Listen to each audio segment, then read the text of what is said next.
ඔව් දැන් අපි මෙහෙම හිතුවත් වෛද්‍යතුමනි ගර්භණී මවකගේ කලලය විනාශ වෙන්න පුළුවන් හේතු අපි කියන ඇබෝෂන් වෙනවා කියලා ඒකට බලපාන්න පුළුවන් හේතු මොනවාද? ඔව් අපි ගබ්සාවක් කියන එක සාමාන්‍යයෙන් ඉතාමත්ම සුලභ දෙයක්. අපි ගත්තොත් ගැබ් ගැනීම් 8කට එකක්.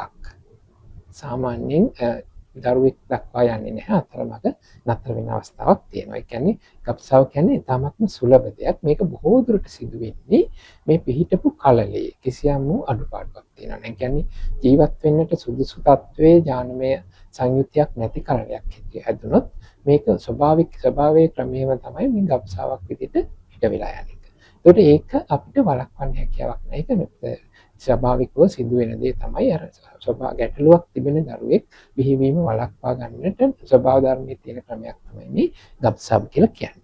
නමුත් තවත් සමහර අවස්ථාවන් තියෙනවා මේ කලලේ කිසිම ගැටලුවක් නැතුව වෙනත් කිසියම් හේතුවක් නිසා ගබ්සා වෙනස. උදාහරණයක් විදිහට මවගේ රෝග තත්ත්වයක් නිසා, මවගේ ගර්භාෂය ගැටලුවක් නිසා, මවගේ රුධිර කැට ගැසීම පිළිබඳ ගැටලුවක් මේ වගේ රෝග තත්ත්වයක් නිසා ගබ්සාවක් වෙනවා නම් අපිට ඒක වෛද්‍යවරයෙකුට හැකියාව තියෙනවා අයිසි ප්‍රතිකාර ලබා දීලා වළක්වා ගන්න.